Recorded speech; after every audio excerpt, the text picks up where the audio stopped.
And now I invite our Honorable Prime Minister, Brigadier retired Mark Phillips, to make his contribution.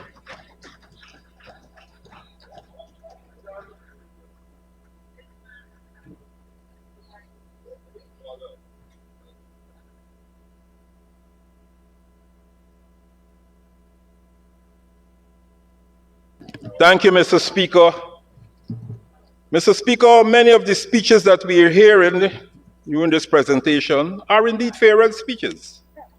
And we have to take them in good measures because, of course, they're filled with farewell one for the first 5-year term.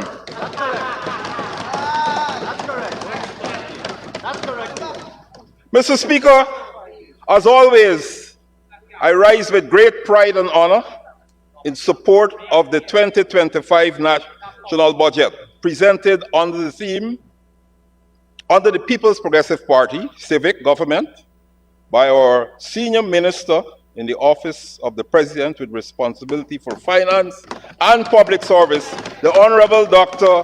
𝐁𝐔𝐃𝐆𝐄𝐄, and I take the opportunity to commend the hard-working staff of the Ministry of Finance under his leadership for putting together yet another developmental budget that will see benefits for all of the people of Guyana. Mr. Speaker, with a 20.6% increase from budget 2024, this 1.382 trillion budget is the largest budget in Guyana's history and paves the way for even greater development in our country. Mr. Speaker, in the words of renowned development economist Amartya Sen, and I quote, "Economic growth without investment in human development is unsustainable and unethical," end of quote. For Guyana, this observation rings ever true. We are a country blessed with abundant resources and a determined spirit. Here, progress is measured by how we use it to transform lives, a mission that the PPPC government has continued to seek avenues of building upon the prosperity of our people since the moment we resumed office in 2020. Our government, Mr. Speaker, has strived to expand the pie of our national prosperity while ensuring that its fruits are equitably distributed. Our mission remains to secure continued economic growth, empower our people, and lay a foundation of sustainability that will endure for generations to come. Mr. Speaker, over the past 5 years, Guyana has experienced much progress, emerging as one of the fastest growing economies in the world. The 2025 budget stands as a bold demonstration of Guyana's journey of recovery and progress under the stewardship of the PPPC government. After inheriting an economy weakened by years of mismanagement and further challenged by the global pandemic, this administration embarked on an ambitious, people-centric agenda that has yielded impactful, positive results to date. From recording a staggering 43.6% economic growth in 2024 to creating over 60,000 new jobs across various sectors in Guyana, Mr. Speaker, the result speaks volumes about Guyana's economic resilience and potential. Strategic initiatives, such as the aggressive expansion of the housing sector, with over 40,000 house lots distributed, and investments in education, including the graduation of thousands under the Gold Scholarship, are all examples of our commitment to improving lives at every level. Mr. Speaker, these successes are underpinned by our government's vision to ensure Guyana's oil wealth benefits all citizens, which is evident in robust infrastructure development, cash grant initiatives, and monumental advancements in healthcare and education. Mr. Speaker, Budget 2025 consolidates these gains and sets the stage for even greater strides towards a brighter future for all Guyanese, as we have promised. But, Mr. Speaker, let us not forget that this success has a purpose. The purpose lies in ensuring that every family has access to opportunity. Every community is resilient. Every child grows up in a country where their dreams can take flight. Mr. Speaker, development and democracy must go hand in hand in Guyana. The 2025 national budget themed a secure, prosperous, and sustainable Guyana will help us to achieve this vision. It demonstrates our shared values and aspirations as our government charts a course that uplifts our people. As we reflect on how far we come, this budget asks us to look towards a future where economic security, prosperity, and sustainability are lived realities. Mr. Speaker, it's important that we reflect on the past, especially after listening to the last two presenters. The very last presenter talks about a Guyana where everything seems to be going downhill. But this very Minister of Health, former Minister of Health in the last administration, should be aware that today, after 5 years of corrective developmental work,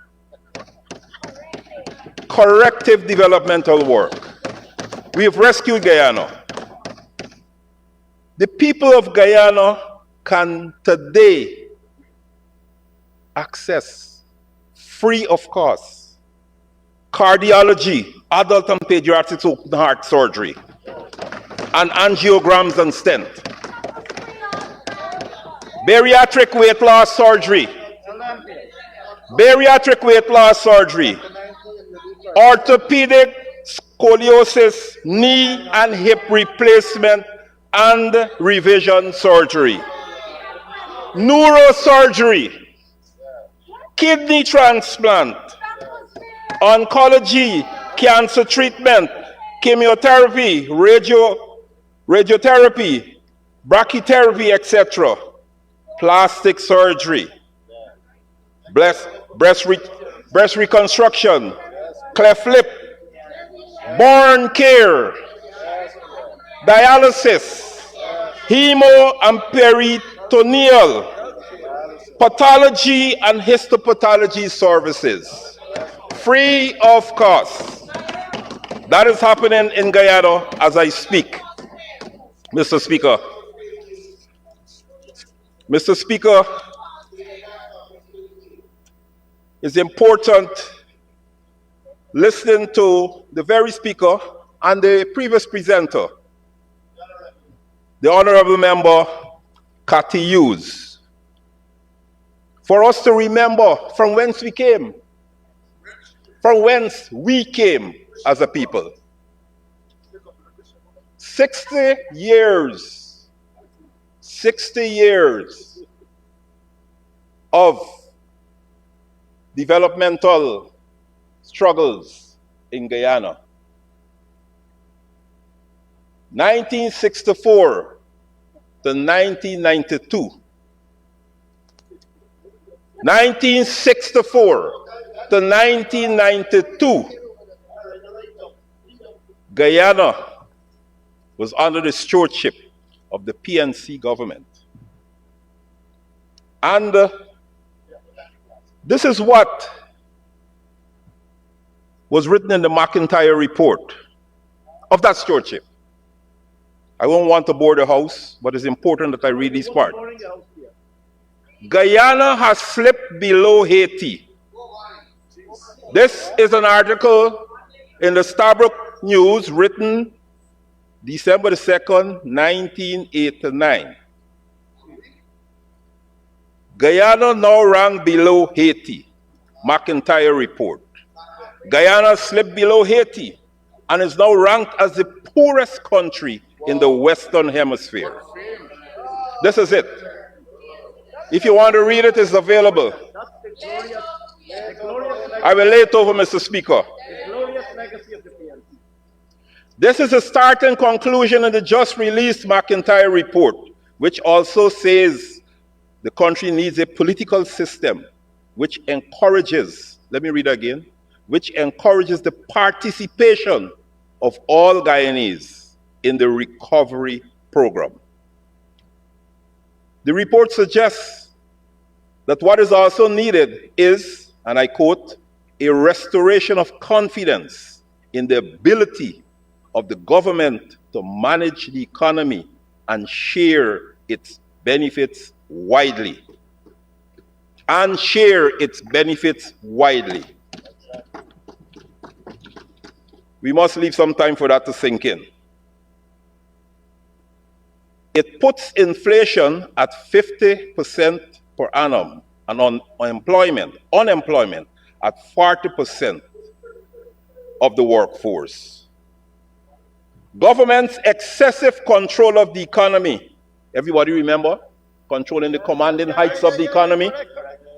Government's excessive control of the economy, which limited the role of private initiative and investment, also contributed to massive migration of Guyana's best and brightest.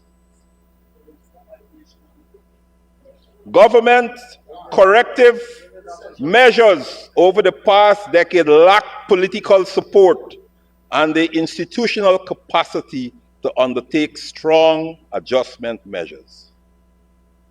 Guyana is among the most heavily indebted developing countries in the world. That's where, as a youngster, I learned the meaning of the abbreviation HIPIC. Guyana was listed among the HIPIC countries. Heavily indebted, poor country. Mr. Speaker, I ask the honorable members on the other side of the House, is the McIntyre report the distortion of truth? I lived through it in Guyana, and I assume you lived through it too, Mr. Speaker. And I assume that the leader of the opposition, who grew up in Linden, like myself, lived through it. Is the Commission of Inquiry report that was shown to the House during the presentation of Honorable 𝐁𝐔𝐃𝐆𝐄 on general and regional elections 2020, the distortion of the truth that recently occurred in Guyana 5 years ago. Statements by head of the OAS Observer Mission, headed by former PM of Jamaica to the OAS. Is that a distortion of the truth? Mr. Speaker, is Norconsult report that supported the Amelia Falls project as still being feasible a distortion of the truth? Mr. Speaker, Amelia Falls only failed because of the lack of support by those who are now in opposition. Yep. However, with or without your support, the gas to energy project will not fail and will be completed in the last quarter of 2025. And it will lead to a reduction in the cost of electricity that will be enjoyed by even you, the members on the other side of the House.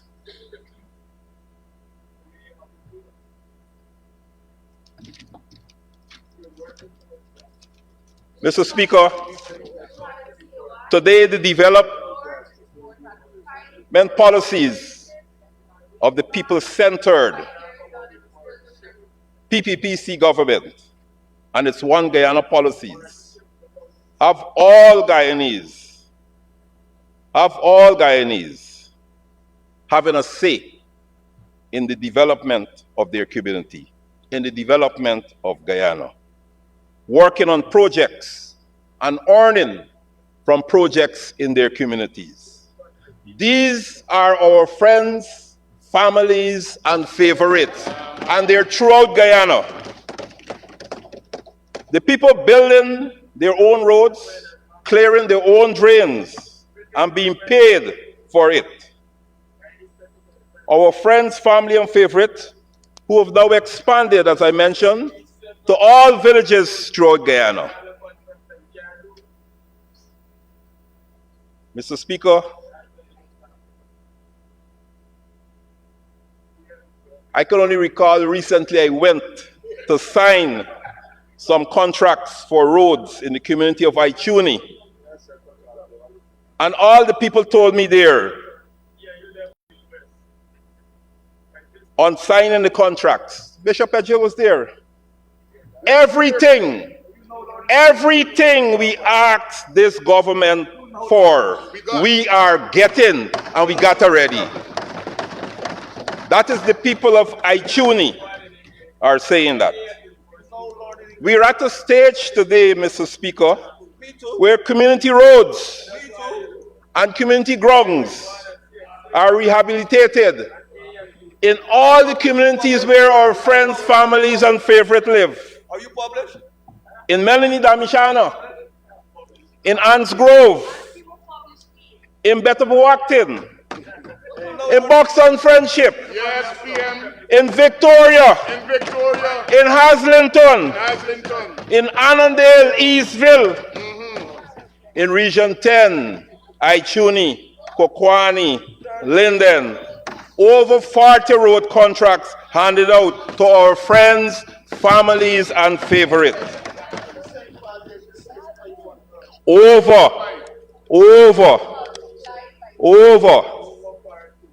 400. You can't hear. I know y'all can't read. I know you can't hear. Mr. Speaker, and this is not only at this time when we have oil and gas. The PPPC has a history of developing all the communities in Guyana. In Linden, 1992 to 2015, we built hospital, the Linden Hospital. In Mackenzie, a state-of-the-art, brand new hospital was built next to the old hospital that I was hospitalized in as a child in Linden by the PPPC government. Don't tell me otherwise. A new hospital was built in Wisma by the PPPC government. Burnham Drive was repaired by the PPPC government at a time when the people in Linden were complaining. Burnham Drive, no oil and gas money. State-of-the-art Linden Foundation Secondary School in 2023 was built by the PPPC government. No oil, no gas. Mr. Speaker, we do not take money away from the people. 2003, we do not take money away from the people through increased taxes and fares. We increase the disposable income available to people. And by my reckoning, Mr. Speaker, the APNUFC was in government. And they had they had 5 budgets. 2015 budget, 2016 budget, 2017 budget, 2018 budget, 2019 budget. And they failed to pay the $10,000 Because We Care cash grant. That was paid in 2014. So by my reckoning, the APNU AFC government owe every child who was in our school system, 2015 to 2019, $50,000. When you gonna pay up? Mr. Speaker, they like to talk about one Guyana, but one Guyana ensure that development comes and is available to people in all the communities of Guyana. Annandale to Aishalton, Belladrum to Baracara. You name it, Mr. Speaker. From Cornelia Ida to Chinawing. Only today, I see a post from the Honorable Minister of Education of Chinawing School having ICT connectivity. Diamond to Dananawa, Everton to Itirimbang, Mara to Madya and Masakanari, Port Moran to Parabakatai, from coastland to hinterland, schools are being constructed and repaired. You didn't build any secondary school. None. As a matter of fact, no school in the hinterland. None. Hospitals are being constructed. None. Infrastructure, roads, bridges None. are being constructed. And yet you want to tell people that they cannot eat roads. When you go to all the communities, and tell the people, in fact, to get to the communities, don't go to the communities and hand out, don't go to the communities like I did on Tuesday and don't go to the communities and hand out pieces of paper to the people. Tuesday you were in communities handing out papers to the people and you were walking on roads that were constructed for the people by the PPPC. Housing schemes, water treatment plants, police stations, prisons, all constructed to improve the livelihood and the lives of the people throughout the length and breadth of Guyana. Mr. Speaker, the only memorable and substantial budgetary manifesto promise made by the APNU, AFC, and delivered was to increase the ministers' salaries by 50%. APNU AFC is afraid of all the development initiatives of our government. We announced that toll for bridges will be free, and the first thing we had is a protest in the newspapers. Why make it free? From the ultimate leader himself, add his voice to the protest. Mr. Speaker, the Honorable Member talked about digitalization of health system. That will be realized this year. You were in this house when 2023 and 2024, we passed all the enabling legislations. And this year, the electronic ID card will be a reality. And you will be among the first to be issued with your electronic ID cards, Mr. Speaker. You like to talk about strongholds and the fact that we are not bringing development. The Honorable Figueroa, only the other day, during his presentation, lambasted this house about the lack of development for Region 10. But Mr. Speaker, he needs to be truthful. It will be inexcusable of me not to examine the track record of the PPPC government in the last 4 years in relation to the hard-working people of Region 10. And I will not be speaking of the transformational projects in infrastructure the reconstruction of the Soesdijk-Linden Highway for $161 million. It is ongoing. I went to the signing ceremony of that project, and it is being done right now. Soesdijk-Linden Highway, United States, $161 million. That is your stronghold. You spent 5 years in government and you failed to patch a single hole on that highway. That's correct. The construction of the soon-to-be toll-free. The construction started. Soon to be commissioned. Soon to be toll-free Wismar Bridge at a cost of US $35 million. You don't know about construction. The construction of Linden to Lethem Highway at a cost, that's the first leg of course, $155 million.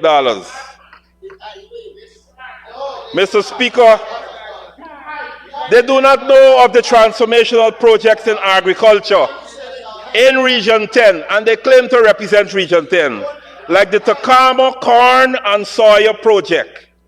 No, Mr. Speaker, I like to emphasize how much the people of Region 10 benefited directly from the vision and policies of the PPPC government.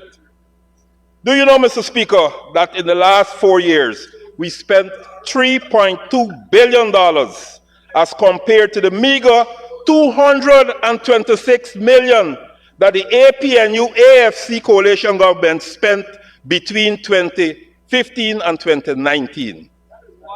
$3.2 billion represents a more than 1,300% increase in investment in the children of this region. The Because We Care cash grant, school grants, textbooks, meals, rehabilitation and construction of schools. And as I mentioned construction of schools, I'm advised that the school that I attended 50 years ago in Linden will be rebuilt by the PPPC government. Will be rebuilt by the PPPC government. A school that needed attention, before or during the time when they took office. They failed to do anything at that school. In the last 4 years, Mr. Speaker, we spent more than $4 billion in agriculture in Region 10 on projects like the Region 10 Agriculture Development Program, $500 million. Black Eyed Peas project at Cambia, $765 million. Regional Food Hub at Kuru, Soesdijk-Linden Highway, $587 million. Development of approximately 300 acres of pasture at Kokwani, $39 million. Genetic improvement program for cattle, sheep, pigs, embryos for dairy, milk plants, etc., $164 million.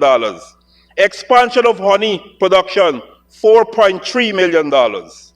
Agro-processing and value addition, $15 million. NDIA construction and rehabilitation of conservancy dams, drains, and irrigation channels in West Watuka, Linden. NDIA construction of concrete drains and soakaways in Blueberry Hill, Linden. And NDIA maintenance of over 5,000 rods of drains and 3,500 rods of creek annually, to name a few, Mr. Speaker. Mr. Speaker, I was amazed when I went to Linden less than 6 months after we were elected. Fourth Alley, Second Alley, Third Alley, Water Lily Street, known as Poker Street, Back Road, all redone by the Bishop and the Ministry of Public Works. Mr. Norton has a property, his family property in Third Alley, and they did not do any maintenance on that road during 2015 to 2019. I know about him and his property. Mr. Speaker, how much the APNU AFC government spent on agriculture for the people of Region 10 between 2015 and 2020. Less than the PPPC government. They spent only $456 million. Mr. Speaker, between 2015 and 2020, the APNU AFC government literally and figuratively took the breath out of the people of Region 10. When they caused the following: the closure of the call center in 2015, immediately impoverishing 100 persons. Cessation of operations by Rusal, BCGI, displacing more than 360 workers and indirectly affecting hundreds of families. Caused the removal of the Because We Care that we mentioned before. Failed to make home ownership a reality for the people of Linden. And Mr. Speaker, at this stage, I want to use an interesting exhibit. I just mentioned failed to make home ownership a reality for the people in Region 10. And Mr. Speaker, June the 2nd, 2023, an APNU government would build houses and rent to citizens, Norton. At a time when we are having dream realized exercises all over Guyana and in Linden, giving out more than 1,500 house lots in Linden. He wants to build houses and rent. We are giving house lots, we are building houses, and we are empowering people in Linden. They have the transport. They could take it to the bank. They could take it anywhere as collateral. He wants to have them in bondage, paying rent. In bondage at a time when freedom and liberalization is the word that is of importance to all of us. He wants to keep them in bondage. Mr. Speaker. Honorable Opposition Leader.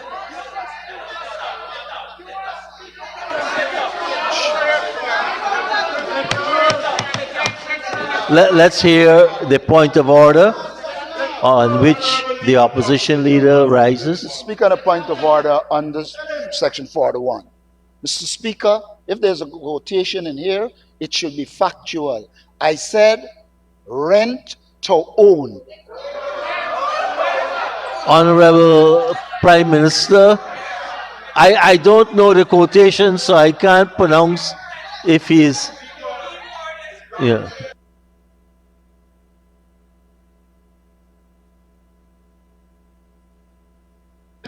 Mr. Speaker, the document has rent to own, but the word rent is most unacceptable at a time when people are owning their own house lots and their own homes.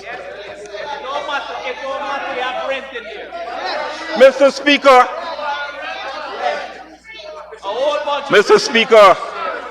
the bottom line is 2020 to 2025, hope was restored and new life injected into Region 10 by the PPPC government. Hope was restored and a new lease of life injected into Region 10.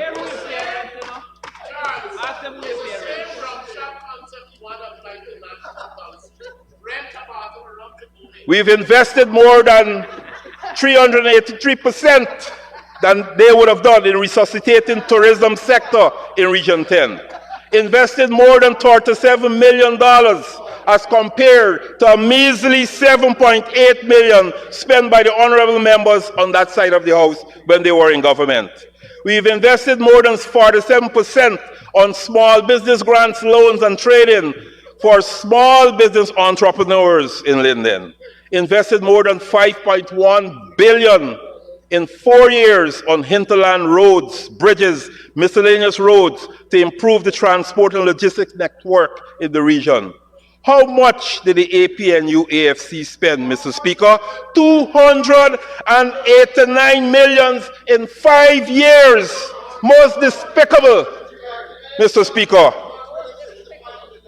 Overall, Mr. Speaker, this proactive and caring PPPC government has invested more than 580% in the people of Region 10 than the APNU-AFC did between 2015 and 2020. More than $37 billion has been spent by my government, the PPPC government, for the people of Region 10, my region, as compared to the APNU-AFC, measly $5.4 billion for the 4 years that they were in office. The 5 years, sorry.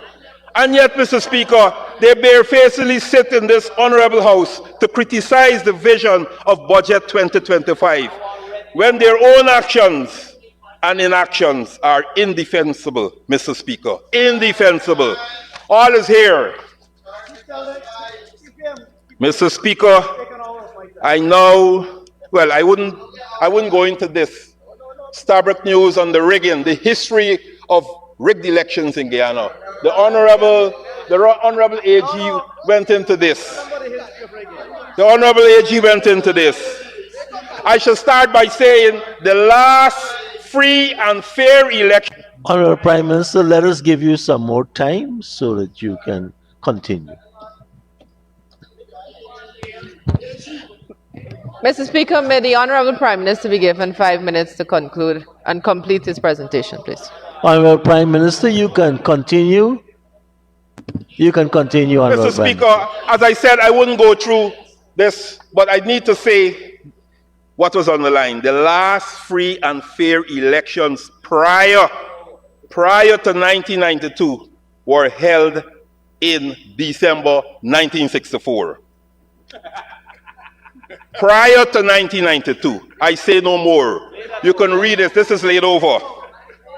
Mr. Speaker, democracy and development must go hand in hand or hand in glove. Right? Mr. Speaker, I have 2 lists. I should call it the scandal list. But in the interest of time, there's some big ones. $1.1 billion was expended on Durban Park rehabilitation. We heard a lot about that. 400 million cannot be properly accounted from. 600 million cannot be properly accounted for. Mr. Speaker, and then, I could go quickly. Management of drugs and medical supplies at the Ministry of where? Public Health. Where's the former minister? She's not here. Poorly written contracts led to over 300 million being paid out without receiving the drugs and supplies. And the honorable minister came into this house just now and talked about all the ills that she discovered at public health. And she's not here to answer for her own misdeeds, Mr. Speaker. Management of health care, waste at hospitals, receipt, storage, and distribution of textbooks to the Ministry of Health, $989 million. Mr. Speaker, Durban Park will hurt all of us. It's in the center of the city. It's an eyesore, a $1.1 billion eyesore. It's a monument to mismanagement, Mr. Speaker. That's what it is. SARA, State Asset Recovery Agency, over 600 million spent 2017 to 2019. The agency was just used as a political tool and resulted in no convictions. Non-operational COVID-19 hospital, we heard about that. It was just a ribbon cutting and a legacy exercise to say we built that. These are some of the big ones here. Settlement $1.17 billion. Government of Guyana, BK International for Hogs Bosch. Hogs Bosch. All they had to do was send a letter. The case was just filed. There was no trial. Not a head of evidence was led. The government has proof of the substandard work, yet they were afraid. They were afraid of losing. The songs like a Nancy story. Nobody gives up on litigation. Nobody gives up on litigation that is easily, unless they are extraneous matters influencing the situation. The words of the Honorable Anil Nandalal. Sussex Street scandal. You heard about the Sussex Street scandal. We won't bore you with that again. No apologies from Harmon. Salary increases for ministers justifiable. Before the increase, the salary of a senior minister was $500,000. And Harmon said, this is money I paid to my attorneys who worked with me when I was in private practice. We did not do due diligence. By no admits on Video Mega Saga. It was revealed that Video Mega Productions had been awarded contracts to do ads for Department of Energy. And it gets even more interesting. Housing Minister, husband has contract to build houses for our ministry. Minister Patterson Yearwood said her husband was given contracts. When? In 2016 and 2017, just before they were married. She was the minister. The point is she gives your husband to be a contract. That is the point. That's the point. You don't wake up tomorrow morning and marry a man that you don't know. You know him before. TIGI calls on government to review contracts awarded to minister's husband. APNU, AFC spent $1 billion. Where is the Honorable Valda Lawrence? For expired medicines supplied from January to August. 1,663,032 items valued at $732 million have expired. Another 200 million is scheduled to expire in December. And I'm coming close to home now. I'm coming close to home. Mr. Speaker, opposition MPs flagged as SLED audit finds millions in state funds wasted. 4.9 million grant for procurement of barbershop equipment. I don't know if I'm allowed to call the honorable member's name in the House, but the honorable member who's in the House does not operate a barbershop. Mr. Christopher Jones, honorable member Christopher Jones, did not at the time operate a barbershop since construction had not commenced. Another honorable member, most honorable, my dear friend, Vincent Henry, 19 million for construction of multi-purpose building at Shulinab. The treasurer of the Shulinab Women's Development Co-op Society indicated she was not aware of the amount of the grant and has asked for an extension to the building. Further, she indicated the facility is not currently, there's no water, no electricity or shelves. And to my own hometown, close to my heart, 5 million pig rearing facility, chaired by brother of Jorman Figueroa. The facility was not operational and abandoned. Mr. Speaker, these are it. And there's so many more. Mr. Jordan told this nation, I will check and receive any bonus of any kind, signature or otherwise. How much it was? If it's all. Then he went on, because the reporters were persistent. I thought the signing bonus was a gift.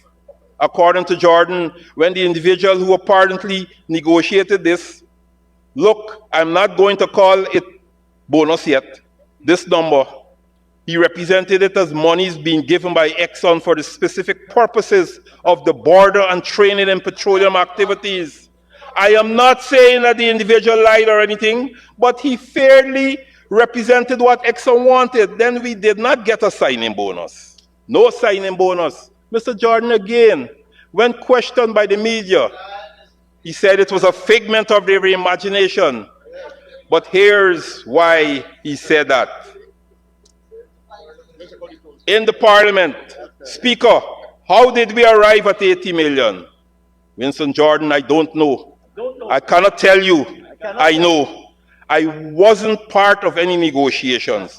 I couldn't tell you how we arrived at 80 million. Speaker, so you do not know who negotiated it? So Winston Jordan, I couldn't tell you who negotiated the thing. The thing. I don't know, to be honest. You know, in fact, I thought it was a gift. You know, initially I thought it was a gift coming to us. Mr. Speaker, you know, there are so many scandals. Mismanagement by the PNCR at M&CC, Mayor and City Council, Georgetown. Disaster. It's here. But you know, Mr. Speaker, I'm conscious of the time that I have remaining. And it is important that I leave the House knowing of what is being done by the Office of the Prime Minister. Gas to Energy Project, Mr. Speaker. Phase one of the gas to energy plant. Selected operations and maintenance contractor. Completed procurement and installation of turbines and natural gas liquid processing plants. That will be done this year. Transition to workforce training and knowledge transfer programs for long-term operations, integrated with Wales Industrial Substation for grid connectivity. Transmission and distribution upgrades. Achieve 89% completion of transmission lines, Wales to Vorsails to substation. Reach 52% completion of substations delayed due to Siemens switchgear supply. Fabricated and delivered transformers to Guyana awaiting installation. Storage and offloading project. Initiated contractor pre-qualification process. Conducted site selection for NGL evacuation infrastructure. Pipeline infrastructure completed. Completed Exxon pipeline scope. Preserved with nitrogen awaiting plant readiness. Coordinated pipeline safety awareness campaigns begins, Exxon and the government. Renewable energy projects, commission 0.7 megawatt Moko hydropower plant in December 2024. Operationalized 0.65 megawatt major solar PV farm in December 2024 at Madhya. Commissioned 1 megawatt Letem solar PV farm in 2022 and 1.5 megawatt Bartica solar farm in 2023. Procured 4 solar PV mini grids in 2024 for Paramakotai, for Napi, for Awarinawa, for Urupukari. Install 167.6 kilowatt of solar PV. Solar PV across 33 schools, health centers, and police stations in the hinterland. Distributed 30,000 solar PV home energy systems in hinterland regions, totaling 4.8 megawatts in capacity. Solar mini grids upgraded at Canal Bank, Ramadan, and other regions to meet growing energy demands. Additional renewable energy installations, including 4.35 megawatt solar farms planned for 2025, for the commission in 2025. Wakanam, Legwan, Linden will come later. Essequibo Coast and Borbis contract signed for most of them. 2025, 2026, they will be delivered to the people. Guyana Power and Light, GPL expansion. We added 124 megawatts of new generation capacity with the addition of 60 megawatt Power Ship 2, Demerara, 36 megawatt Power Ship 1, Barbies River, 28 megawatt Columbia. Install localized energy systems for Essequibo Island with 1.2 megawatts in Anna Regina, 450 kilowatts in Wakanam. Connected 1,000 new households in 17 previously unserved communities. Our friends, families, and favorites are getting electricity now. All of them. Hinterland electrification and generator upgrades. We upgraded generators at all the locations. We procured and upgraded generators benefiting thousands of households. Matthews Ridge, Port Kaituma, Lethem, Madja, Mabaruma, Karasabai. Lethem got 2 times more power than they could need right now. And that will augur well for the expansion of Lethem. We did it in less than 4 years. Expanded grid and built substation in Kokwani, Mainab, Pakira, and other communities. Initiated several network upgrades, including Mabaruma, Madja, Port Kaituma, to improve reliability and cater to increased demand. Projects planned for 2025, gas to energy project, full transition to round-the-clock operation in 2025, full transition. Phase 2 expansion, increased capacity to 300 megawatts, previously planned at 250. Finalized contractor selection and construction schedules. Conduct environmental assessment for NGL evacuation infrastructure. Guyana National Control Center and Smart Grid Project. Foundational work and design reviews on the way.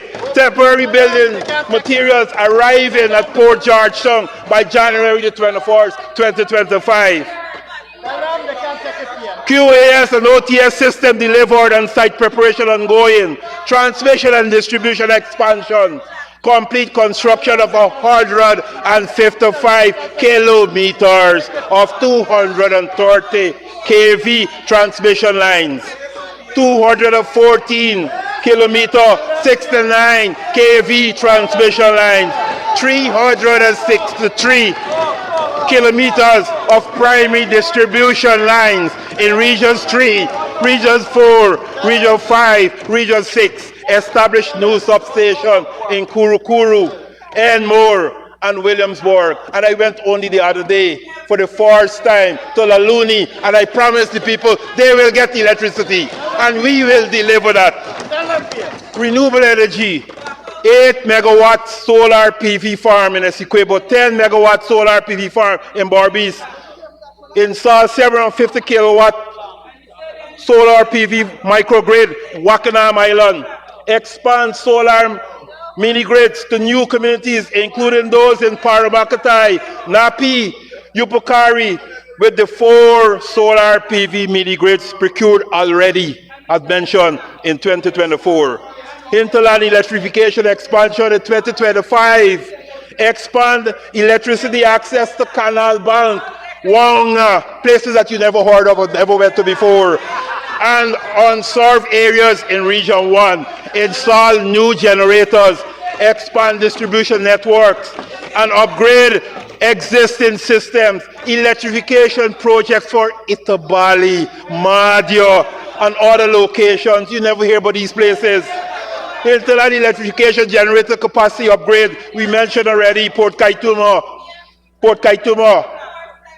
Install 900 kVA generator. Madja, install 800 kVA generator. Kokwani, upgraded switchgear.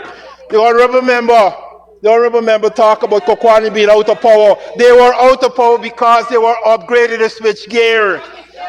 You didn't check properly. Mabaruma supplied a 1.5 MVA transformer to address increase in power demand and improve distribution. 𝐃𝐄𝐁𝐃𝐄, you tried. You did a friends and family contract with 𝐃𝐄. It failed. We rescued it, and we're going to deliver it to the people this year.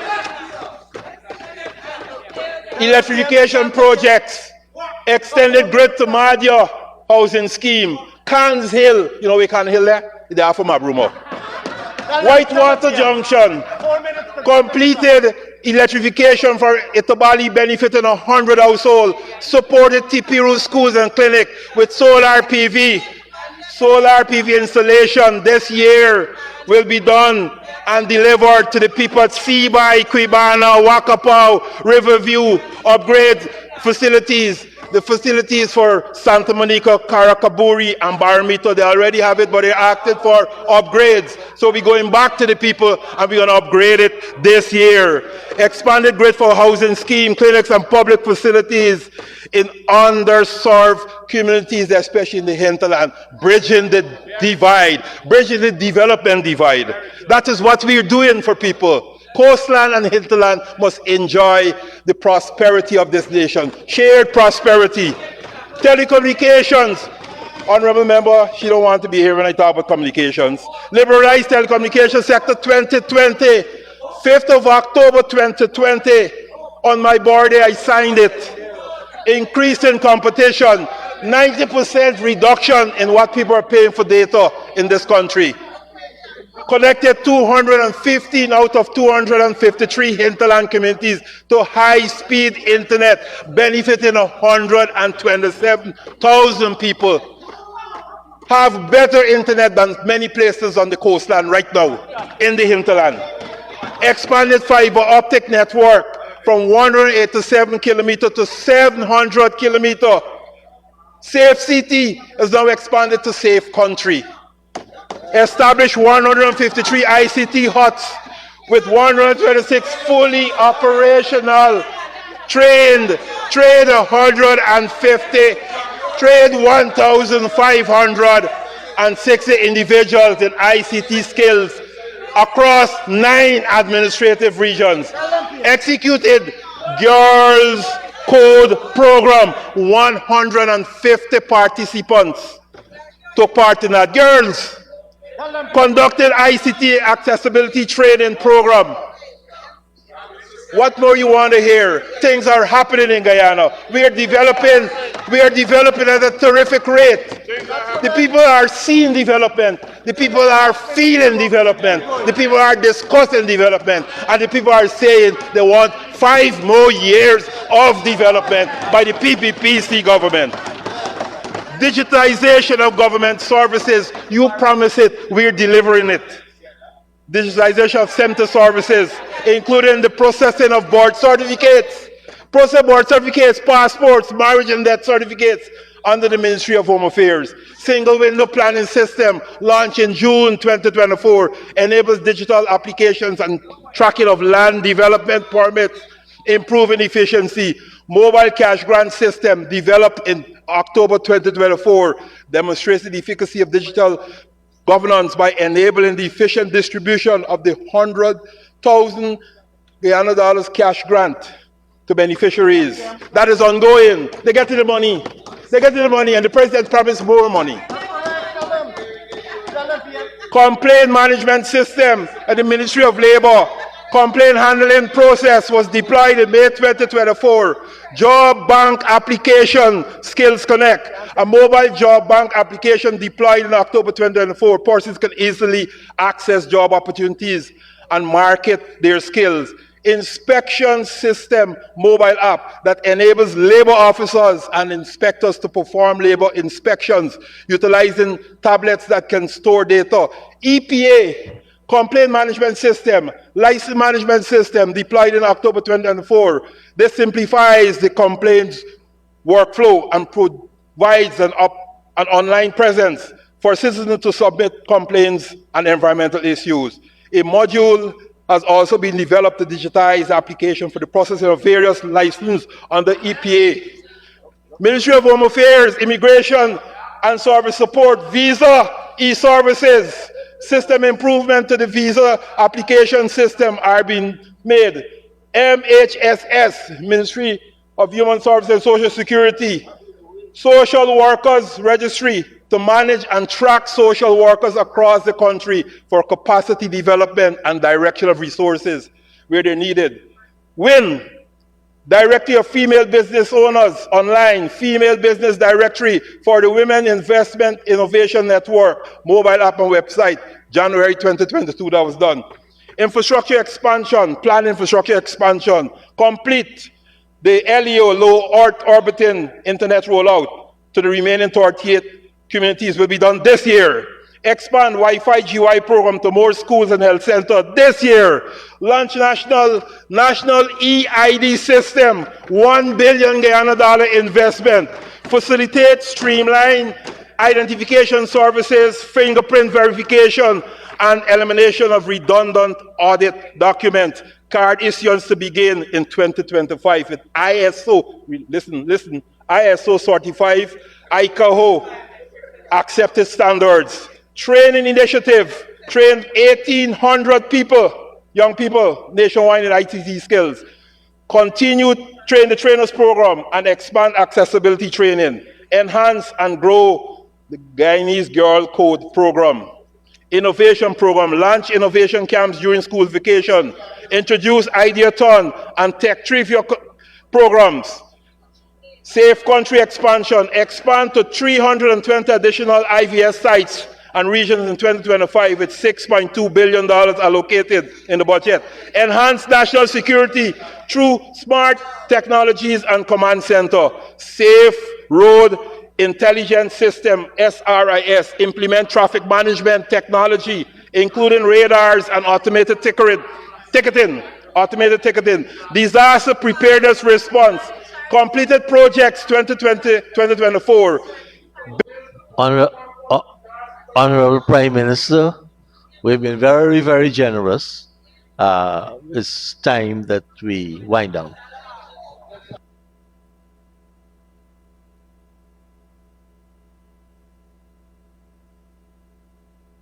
Mr. Speaker, I thank you. I was going on for a while, and I thank you for the 5 minutes to wrap up. Disaster preparedness response and management, completed projects, infrastructure built, multi-purpose disaster relief center in Georgetown, upgrade Lethem relief, regional disaster relief complex, trained 500 personnel from over 20 organizations in disaster management. Infrastructure development, establish new disaster response center in Madio, Region 8. Conduct flood mitigation projects in Kokwani, 50 million budgeted for that. Improve water, sanitation, hygiene facilities in schools in Region 1, Region 7, Region 8, and Region 9. Training and capacity building. Train this year 1,000 emergency response personnel. Conduct multi-simulation exercise, including Exxon oil spill exercise in November 2025. Community projects. Execute community-based disaster risk projects. Government information and communications. We've completed installation of the 400-feet digital broadcast tower at Homestretch Avenue. Computerized 99% of the post offices throughout the length and breadth of Guyana.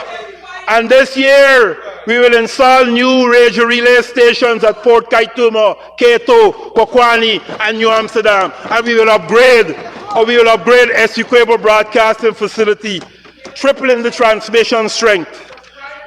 That is what we did for 4 years, and that is what we'll do for the remainder of our term in office. Mr. Speaker, in concluding, I want the honorable members to listen to the conclusion. Mr. Speaker, Dr. Ashley Kumar Singh's biggest budget, $1.384 trillion to date, placed more money in the hands of all the people of Guyana, more than what the former finance minister did in his biggest budget. He took bread out of the people's mouth. He took bread out of the people's mouth. We placing money in the people's hands. As I close, let me emphasize that 2025 national budget embodies the aspirations of a country determined to secure a prosperous future, unlock endless potential, and embrace a destiny as a global leader in development and sustainability. This budget is our collective, not we on this side, you on that side too. It's our collective roadmap to a Guyana that is secure and sustainable. A Guyana where every citizen, regardless of origin or station, has the opportunity to thrive. I urge every Guyanese, including you, honorable members on the other side of the house, to join us as we seize this moment, carpe diem, seize this moment and forge ahead with unity and purpose. I call on every member of this honorable house to lend their support to this budget, a vision of hope, progress, and opportunity for all Guyanese. Thank you, Mr. Speaker, and may God bless all of us and all the people of Guyana. Thank you very much.